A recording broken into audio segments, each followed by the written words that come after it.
Era un sádico asesino. Le llamaban el verdugo de Riga. Señor, es un criminal nazi. ¿Qué está haciendo por ahí? Es algo que el Estado de Israel no puede tolerar. El plan parecía sacado de una novela. Conseguid toda la información posible. Convertíos en sus amigos y matadlo.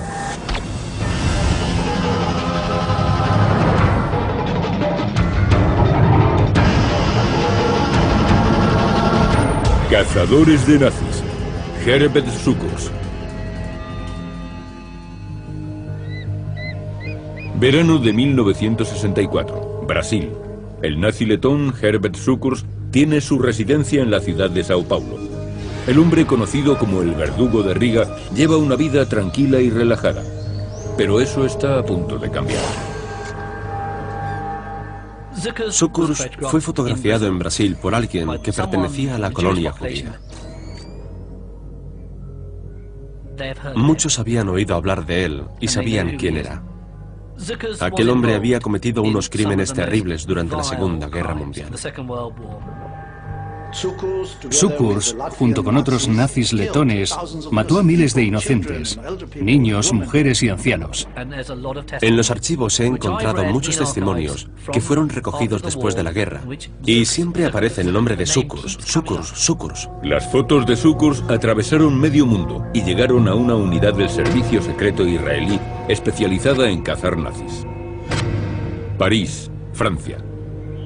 Aquí se inicia una de las misiones más arriesgadas de la historia del Mossad.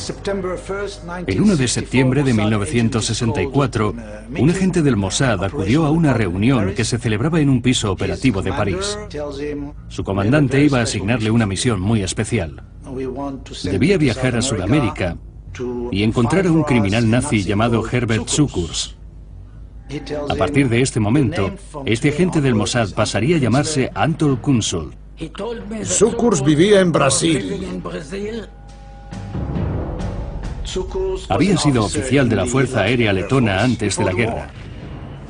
A mediados de 1941, Hitler invadió Letonia. Sukurs se unió a él y junto con un grupo de asesinos empezó a matar a muchas personas. Siguiendo las órdenes de los nazis, cometieron atrocidades contra los judíos de Riga, la capital de Letonia. Arrebataban a los niños de los brazos de sus madres y los mataban. Quemaron una sinagoga con 300 personas dentro y no dejaron salir a nadie.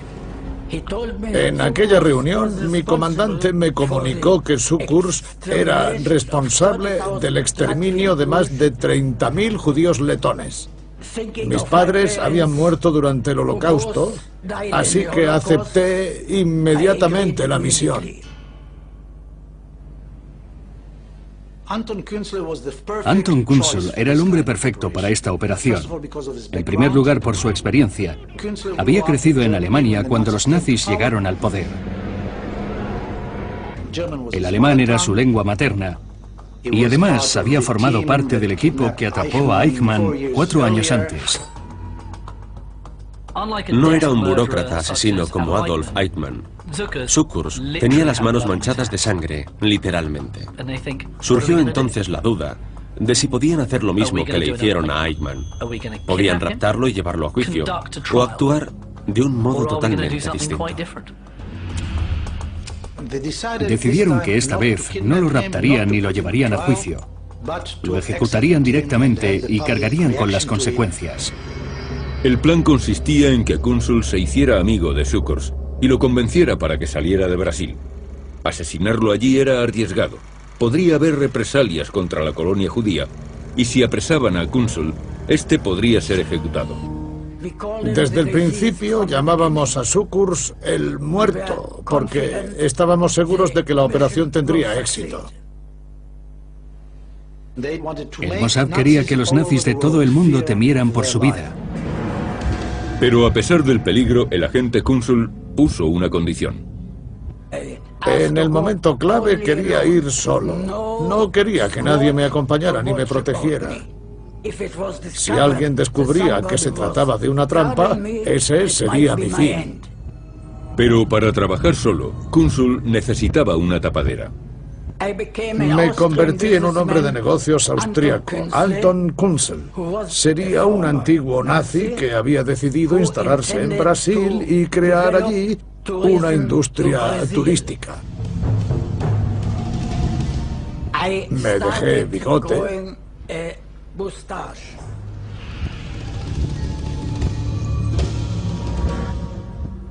A continuación fui al sastre y encargué que me hicieran un traje de verano negro. También fui al oculista para que me graduara la vista y me pusieran unas gafas a pesar de que no las necesitaba. Si no hubiera tomado todas esas precauciones, seguramente Sukurs habría sospechado de mí. Kunzel parecía un hombre corriente de Europa occidental, calvo, con bigote y gafas y algo rechoncho. Pasaba completamente desapercibido en cualquier lugar y nadie recordaría su rostro si lo veía por la calle. Era el espía perfecto. Mi calvicie y mi tripa inspiraban confianza a todo el mundo.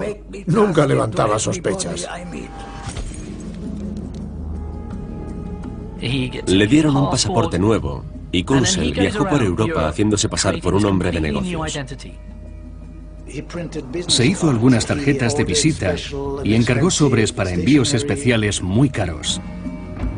Kunzel aprovechó que no existía la comunicación global y consiguió los documentos necesarios, igual que en una novela de suspense. Con su nueva identidad, el espía del Mossad inició la siguiente fase de su misión, la caza del verdugo de Riga.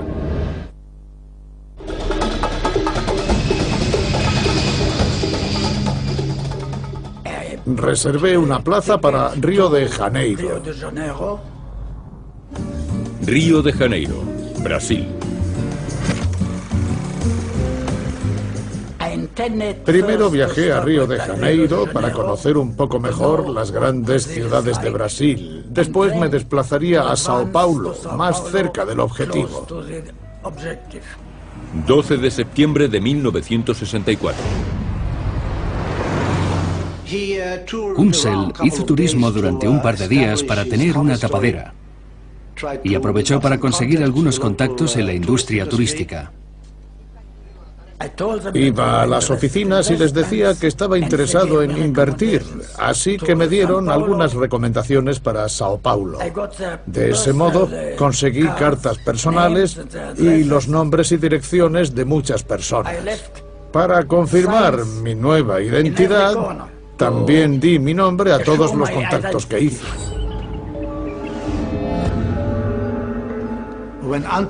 Cuando Anton Kunzel recibió la misión de encontrar a Sukurs, sintió que se le había encomendado una misión sagrada. Su madre había muerto en Auschwitz y su padre en el campo de concentración de Theresienstadt. Se lo debía a mis padres. Pero la misión no consistía solo en la venganza. En casi toda Europa estaba a punto de expirar el plazo para la persecución de los criminales nazis, aunque Israel no quería aceptarlo. Habían pasado 20 años, pero algunas personas no estaban dispuestas a olvidar. Después de una semana en Río de Janeiro, Kunzel viaja a Sao Paulo en busca de su objetivo, Herbert Sukurs. Interlagos, Sao Paulo, Brasil. Fui a la ciudad donde vivía Sukurs y lo observé desde lejos. Así pude conocer los lugares que frecuentaba y ver cómo se desenvolvía. En aquellos días, Sukurs se dedicaba a alquilar barcos y tenía un hidroavión de servicio. Pilotaba pequeños hidroaviones y llevaba a los turistas a Sao Paulo. Sukurs había vivido en Brasil durante los últimos 20 años. Igual que hicieron muchos oficiales nazis después de la guerra, Sukurs escapó a Brasil. El gobierno brasileño era anticomunista y les permitía la entrada. Pero Kunzel sabe que los israelíes no serían tan comprensivos con un criminal nazi. Kunzel sabía que el Mossad no había enviado nunca a un agente a Brasil sin un equipo de soporte. Pero Él iba a trabajar solo. Había decidido hacerlo de esa manera porque así le resultaría más fácil entrar en contacto con Sukurs, ganarse su confianza y finalmente matarlo. Sukurs era un tipo muy fuerte, estaba en muy buena forma física. Eso era algo que había que tener en cuenta. Por eso no podía precipitarme y decidí regresar cuando estuviera seguro de que estaba preparado.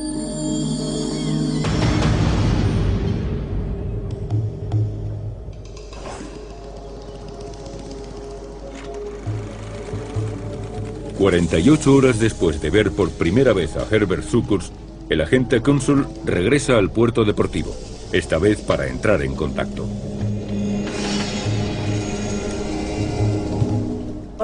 Decidí contratar sus servicios para realizar un vuelo turístico a Sao Paulo.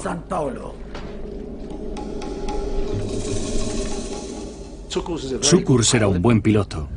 De hecho, en los años 30 se convirtió en un héroe nacional en Letonia.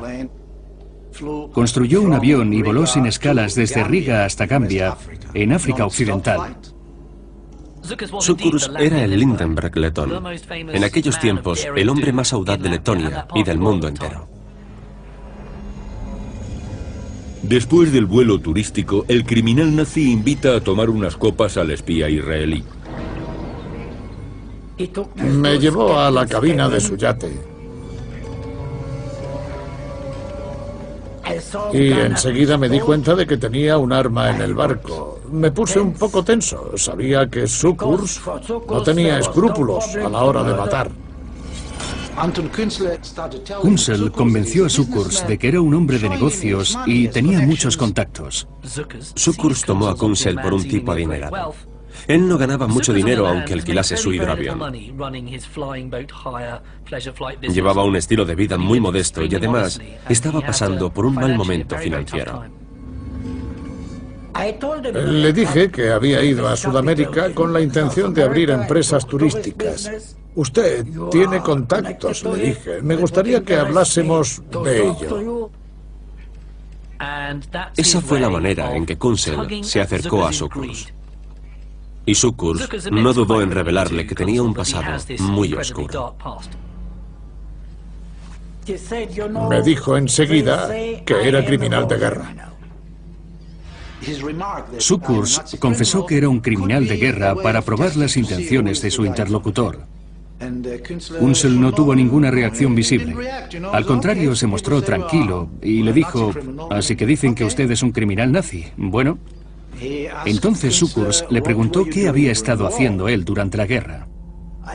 Sabía que él había sido capitán, así que me adjudiqué un rango algo inferior y le dije que había sido teniente. También le dijo que fue herido en el frente del este. Y Sukurs soltó: «¿De verdad?». Me desabroché la chaqueta y le mostré una cicatriz de una operación que me hicieron en Tel Aviv. Pero le dije que me habían herido cuando estaba en el frente ruso. Le habían quitado un lunar o algo así y dijo que era una herida de guerra. Eso contribuyó a reforzar la historia de que realmente había combatido por la patria. Y Sukurs empezó a creerle. Me invitó a que fuera a su casa esa misma semana, pero yo le dije que tenía que salir de viaje otra vez y que no sabía cuándo volvería. Kunzel sabía que para convencerlo no debía precipitarse. No convenía que mostrase inmediatamente sus intenciones, así que jugó a largo plazo. Quise que cayera en su propia trampa. Por eso debía tener paciencia. Era mejor avanzar con seguridad, no correr demasiado. Chi va piano va sano e va lontano, es decir, que el va lento llega lejos y llega sano.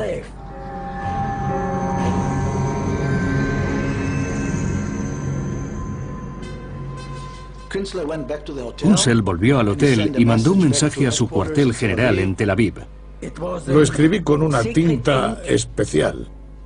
El mensaje decía: «Ha mordido el anzuelo».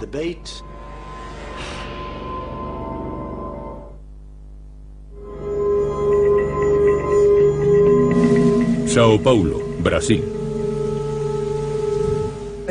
Sukurs estaba impaciente por volver a reunirse conmigo y regresé después de una semana. Sukurs invitó a Kunsel a cenar con su familia. Su casa era como una fortaleza. Estaba rodeada de alambre de espino y también tenía perros guardianes y varios reflectores. Él mismo dijo al entrar: como puede ver, estoy bien protegido. Kunsel estaba corriendo un gran riesgo. No llevaba ninguna protección. Y si la familia sospechaba que era agente del Mossad, lo matarían y arrojarían su cuerpo donde nadie lo encontrara. Sukurs me presentó a su mujer y a su hijo. A continuación, el criminal quiso enseñarle sus medallas de guerra, su colección de armas y sus pistolas Hauser y Beretta de varios calibres. Pensé que podía tratarse de una advertencia. Supongo que Sukurs pensaba: usted me agrada, pero debo protegerme. Sukurs trataba de demostrar que era un hombre de recursos. Y al mismo tiempo, Kunsel trataba de impresionar sutilmente a Sukurs. Pero el criminal nazi solo quería agradar a su nuevo amigo para asociarse con él. Por eso, le contó que tenía una plantación en las afueras. Una semana más tarde.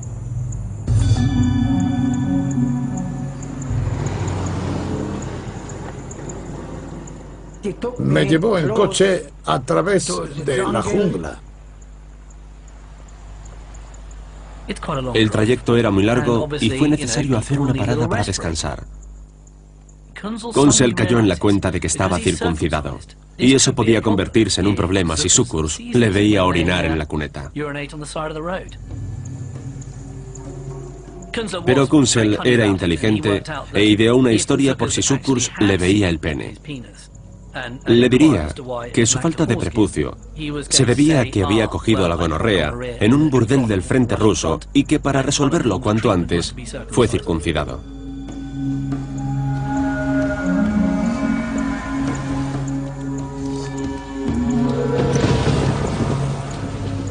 En la plantación las cosas empezaron a complicarse. Sukurs quería ver cómo disparaba. Había llevado un rifle y en ese momento creí que todo había acabado. ¿Acaso Sukurs habría sido más listo que él? ¿Le habría engañado para llevarlo a su plantación de bananas y matarlo? Escogieron un blanco y Sukurs tiró primero.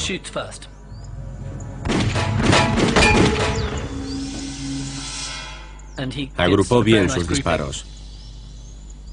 Kunsel pensó que Sukurs había practicado mucho la puntería disparando a los judíos que huían por las calles de Riga.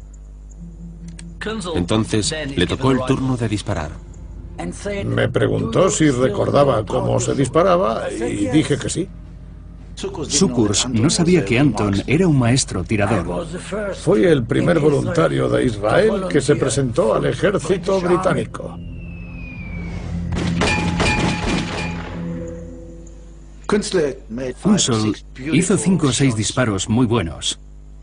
Su agrupación fue de 3 centímetros. Es el momento clásico en el que un hombre supera a otro. Me felicitó por mi puntería. Sukurs admitió que Kunsel disparaba mejor. Aquel fue un momento clave de la misión. Kunsel pensó que podía acabar su trabajo en ese mismo instante. Si mataba a Sukurs y escondía su cuerpo, la misión habría terminado. Nadie se enteraría. Pero al final decidí no matarle por temor a ser descubierto. En aquella época existía la pena capital en Brasil. Si un judío agente del Mossad mataba a un nazi, sería colgado. Sukurs ya creía totalmente la historia de Kunsel. Sukurs empezó a llamarle Herr Anton. A pesar de todo, le consideraba su superior y cada vez confiaba más en él.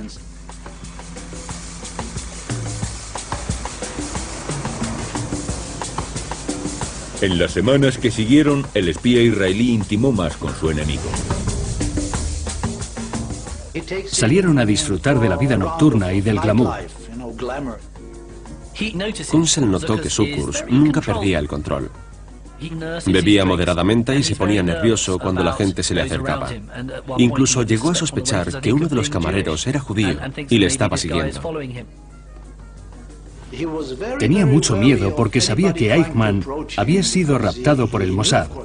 Circulaban historias de que el Mossad se dedicaba a cazar nazis por el mundo. Estaba al borde de la locura.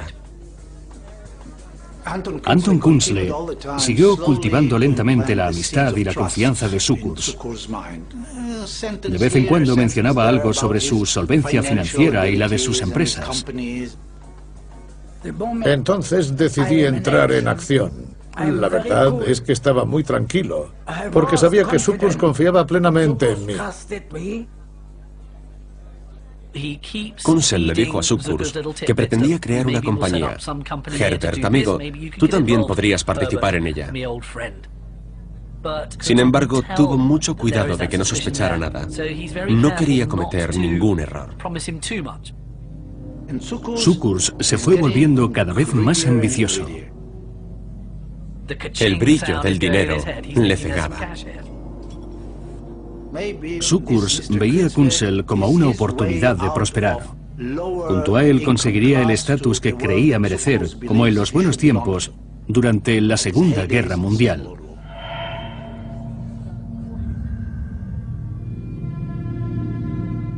Riga, Letonia, 1941. Yo tenía 16 años cuando comenzó la ocupación. Herbert Sukurs llamó un día a nuestra puerta. Dijo que los judíos debíamos salir a la calle. No importaba quiénes fuéramos. Aquel fue el último día que vi a mi padre. Fue el principio del fin. Sukurs nos echó de nuestra casa y se adueñó de nuestras pertenencias. Construyeron un gueto a las afueras y lo rodearon con una alambrada. Lo llamaron el gueto de Riga. Y allí nos metieron. Le di un beso a mi madre y a la mañana siguiente ella había desaparecido. Sukurs y sus hombres sacaban a los judíos del gueto de Riga y los llevaban al bosque. Allí asesinaron a decenas de miles de personas. Por suerte, 3 de ellas sobrevivieron y pudieron contar lo que pasó. Pero Sukurs no solo fusilaba a adultos, también a los niños frente a sus padres. Incluso disparó a un bebé delante de su madre. En solo 4 meses perdí a mi madre y a mi padre. Mi familia entera desapareció. Fueron asesinados y enterrados en fosas comunes. Durante todo el día y toda la noche, oías a la gente llorar y gritar. Los niños y las mujeres lloraban mucho. También se escuchaban claramente los disparos. Entonces, Sukurs ocupó mi piso. Estuvo varios días. Por la noche me hacía subir a tocar el piano. Y mientras, él se divertía con mujeres. Oía a Sukurs reír y beber y pasarlo bien. Y yo tenía que seguir tocando el piano para él. Fueron momentos horribles. Aunque sobreviví, nunca podré olvidarlo.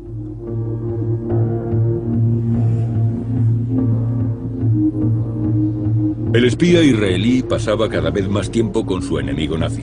Planeaban nuevas inversiones y futuros negocios.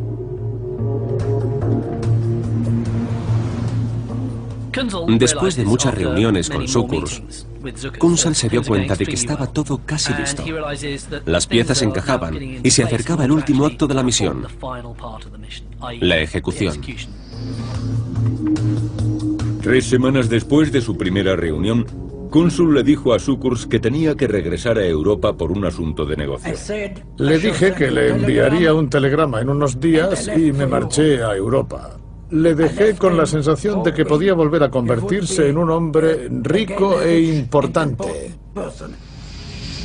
Pero cuando Anton Kunsel regresa a Sudamérica, ya no está solo. París, Francia. En Europa, Anton Kunsel planeó la siguiente fase de su misión contra Herbert Sukurs. En París, Kunsel discutió con sus compañeros cuál sería el modo más adecuado de matarlo. Al final decidimos que no lo ejecutaríamos en Brasil, sino en Uruguay. Existía una gran comunidad judía en Brasil, y si llegaba a saberse que un judío había matado a un nazi, podía haber represalias contra la colonia hebrea. En aquella época, Uruguay era un país más democrático que Brasil. La comunidad judía era muy pequeña y la repercusión no sería tan grande. Además, no existía la pena capital. Montevideo, la capital de Uruguay, era el lugar más apropiado para sus fines. Querían conducir a Sucurs a un lugar apartado mediante engaños. Una vez allí, cuando estuvieran seguros de que nadie podía verlos, le leerían la sentencia por el asesinato de 30.000 judíos de Riga y sería ejecutado inmediatamente. Sucurs era un hombre muy robusto. En las fotografías se ve claramente que tenía brazos de boxeador, así que la tarea parecía difícil. Los agentes esperaban algún tipo de pelea. El equipo del Mossad para esta misión se componía de 4 hombres entrenados para la lucha personal. Había practicado karate y otras artes marciales. El equipo estaba listo. El espía envió una carta al verdugo de Riga. Le pedía que fuera a Montevideo y como incentivo le mandó un cheque para el billete de avión y los gastos de viaje. Kunsel le proponía explorar las oportunidades de negocio locales. Al principio, Sucurs se mostró reacio. No quería abandonar el país.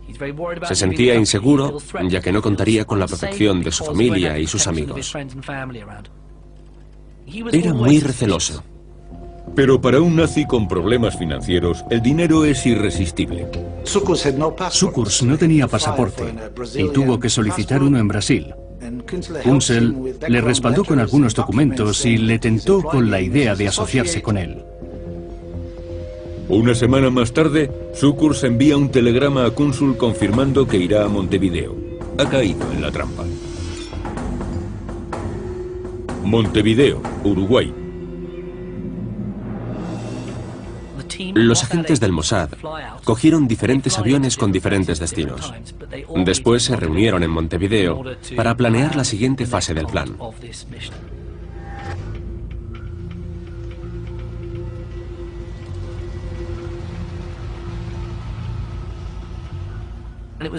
Le resultó complicado encontrar el lugar apropiado para matar a Sucurs. Pero finalmente encontraron lo que buscaban en un pequeño barrio de las afueras de la capital. El lugar parecía perfecto. Se trataba de una casa de una sola planta que estaba abandonada. Cerca de allí había muchas obras. Cuando se comete un asesinato, suele haber mucho ruido y las obras resultarían convenientes. Además, no disponían de más tiempo y tuvieron que conformarse con eso. Lo único que faltaba era conducir hasta allí al sujeto.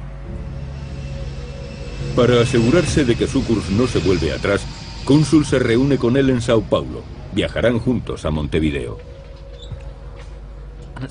Cuando Kunsel bajó del avión en Sao Paulo, Sucurs ya estaba esperándole.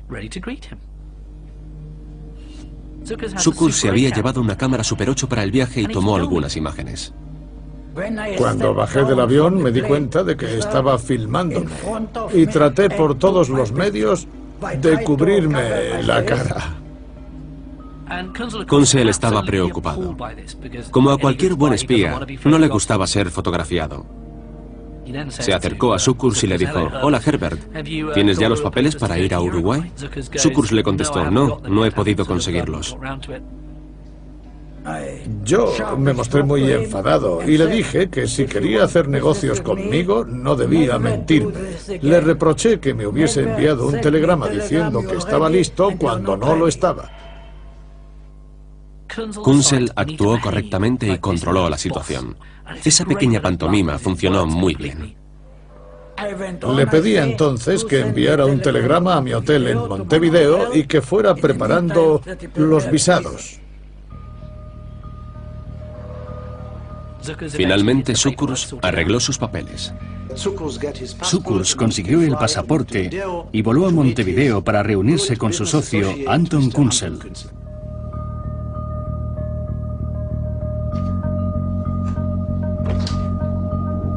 Pero antes de partir, Sukkurs hace algo inesperado. Le da a su mujer la película que filmó en el aeropuerto y que contiene imágenes de Kunzel. ¿Acaso quería tener una grabación de un hombre calvo y con bigote? No. Sukkurs era muy astuto y siempre sospechó de Kunzel. Sukkurs le dijo a su mujer que si le ocurría algo, aquel hombre sería el responsable.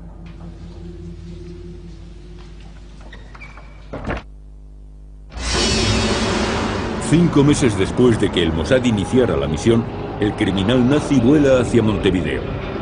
Allí se reunirá en un hotel con el espía israelí. Se alojaron en un hotel muy caro. Eso formaba parte del plan para calmar a Sukkurs y demostrarle que todo marchaba según lo previsto. Desde el comienzo, Sukkurs había sospechado de Kunzel. Por un lado, el contacto con aquel empresario austriaco, antiguo oficial de la Wehrmacht, que tantas promesas le había hecho, presagiaba un futuro muy halagüeño.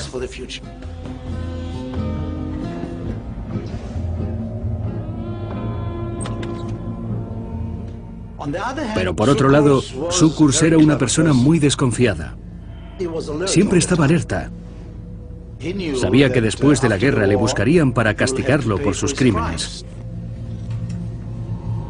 No era precisamente un tipo inocente.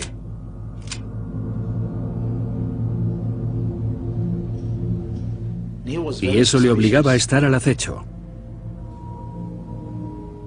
Sukkurs era un hombre muy ambicioso y aunque sospechaba de Kunzel, acabó acompañándolo. Necesitaba el dinero desesperadamente. Kunzel le había prometido que le ayudaría a encontrar un local para abrir una nueva oficina y le pidió que le acompañara a buscar uno que fuese apropiado para el negocio.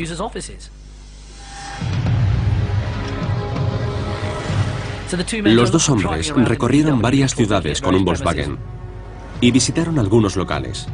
Era la forma de conseguir que Sukkurs se relajara un poco. Después de buscar durante bastante tiempo por Montevideo, Anton Kunzel le propuso a Sukkurs que fueran a un sitio más. Este sería el último viaje del criminal nazi. Se dirigía al lugar donde sería ejecutado. Kunzel hizo una señal a los de su grupo para indicarles que todo iba bien. Antes de salir me había cerciorado de que el coche tenía poca gasolina y me detuve para repostar. Un miembro del equipo esperaba al otro lado de la carretera y Kunzel hizo de nuevo la señal.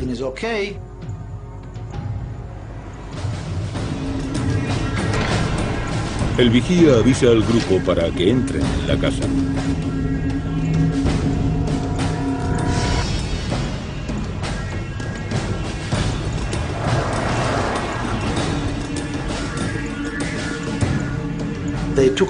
Los agentes se prepararon para pelear. Sabían que Sukkurs reaccionaría violentamente y que la situación se complicaría.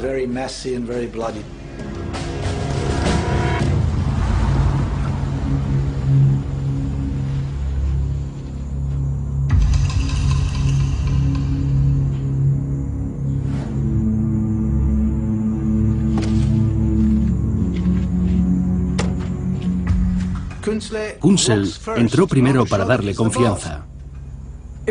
Si le decía que pasara primero, no entraría, pero si yo pasaba delante, me seguiría. Supongo que Kunzel iba pensando, no le oigo detrás de mí. ¿Sospechará algo? Ahora me golpeará la cabeza y entonces estaré perdido.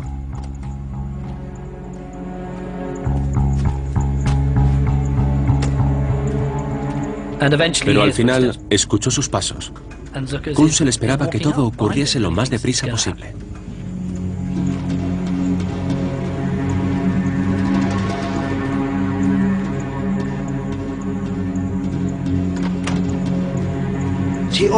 Abrió la puerta, entró y... Los agentes saltaron sobre Sukkurs. Y él empezó a luchar. Se las arregló para llegar hasta la puerta. La lucha fue muy violenta. Un agente saltó inmediatamente sobre él y lo tiró al suelo. Se defendió con fiereza. Sukurs intentó zafarse de los agentes del Mossad. Sacó su pistola. Pero le golpearon con un martillo y Sukurs cayó al suelo, aunque no estaba muerto.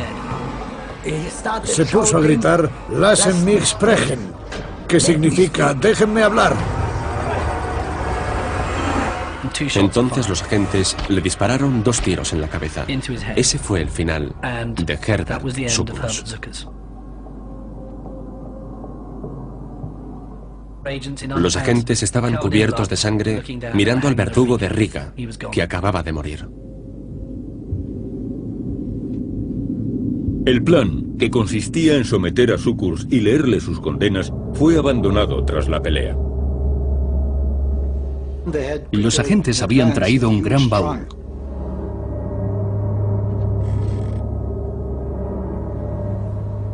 Y lo metieron dentro.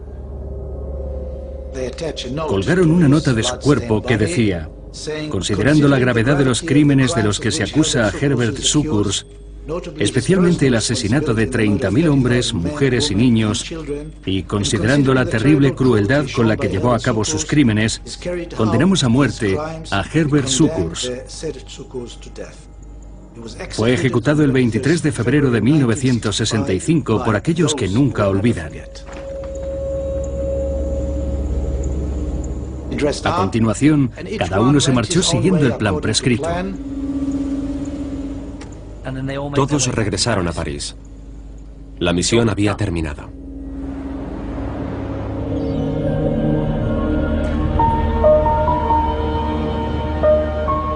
De vuelta en París, el equipo del Mossad debe comunicar que Herbert Sukurs ha sido ejecutado. Febrero de 1965. Desde París contactamos con algunas agencias de prensa uruguayas y les dimos toda la información. El cadáver del asesino se encontraba en una casa abandonada de Montevideo. Consiguieron hablar con un periódico de Uruguay, pero el que contestó la llamada era un periodista novato y no les prestó mucha atención. El Mossad esperó un día, 2 y hasta 3 sin que nada ocurriera. Nadie creyó la noticia. Pero la familia de Sukurs había empezado a preocuparse por lo que podía haberle pasado. Esta es la primera vez que el hijo de Herbert Sukurs ha hablado para la televisión. Los primeros días creímos que todo iba bien, pero después empezamos a preocuparnos. Días después, los agentes llamaron a otra agencia de Montevideo y les dieron todos los detalles. Esta vez el periódico sí creyó la noticia y dio aviso a la policía. 6 de marzo de 1965. 12 días después de que Sukurs fuese ejecutado, la policía de Montevideo encontró su cadáver dentro de un baúl en la calle Cartagena. La policía abrió el baúl y allí estaba el cadáver de Sukurs, hinchado y cubierto de gusanos. Se trataba de un espectáculo espantoso. La huella de un pulgar del cadáver coincidía con la del pasaporte de Sukurs. La noticia se difundió rápidamente. Estaba escuchando la radio y oí que habían encontrado el cuerpo en Uruguay. Aquella información nos dejó perplejos. Como consecuencia, se desató una ola de antisemitismo. Se quemaron sinagogas en Uruguay y en Sao Paulo, y se produjeron muchos actos de violencia de baja intensidad, pero no hubo represalias a gran escala. El mensaje de Israel se escuchó alto y claro. A los 4 días de que apareciese el cadáver, el gobierno alemán amplió el plazo para la persecución de criminales de guerra nazis. En Montevideo, la policía tiene que resolver un homicidio. La familia de Sukurs mostró las imágenes de Kunsel. Les dimos la grabación del aeropuerto. Pero ya era tarde. Llamaron a la Interpol para que tratara de detener a Anton Kunsel. Pero naturalmente ya se encontraba escondido y protegido como agente del Mossad en alguna ciudad de Israel. El caso se fue enfriando. Y pasaron 20 años antes de que el Mossad admitiera su responsabilidad en el asesinato de Herbert Sukurs. Estoy orgulloso de que los israelíes lo ejecutaran. Fue horrible, pero se lo merecía. Nunca debemos olvidar los agravios. A pesar de que existen testigos como Sasha Sheminov, la familia de Herbert Sukurs niega que éste asesinara a ningún judío. Hemos estado esperando 60 años y todavía nadie nos ha presentado ninguna prueba contra mi padre. Si en el mundo no existen documentos que demuestren su culpabilidad, entonces deberían declararle inocente. Mi familia ha sufrido mucho durante todo este tiempo por culpa de esas mentiras. Hasta la fecha, el hombre responsable de la muerte de Herbert Sukurs ha permanecido en el anonimato. Anton Kunzel volvió a Israel. Por supuesto, se afeitó el bigote, se quitó las gafas y siguió trabajando durante muchos años en el Mossad. Kunzel cazó al hombre que buscaba y lo hizo con eficacia. La moralidad del acto es controvertida, pero el plan fue brillante. Fue la misión perfecta. Estoy muy satisfecho. No dudé ni un solo instante.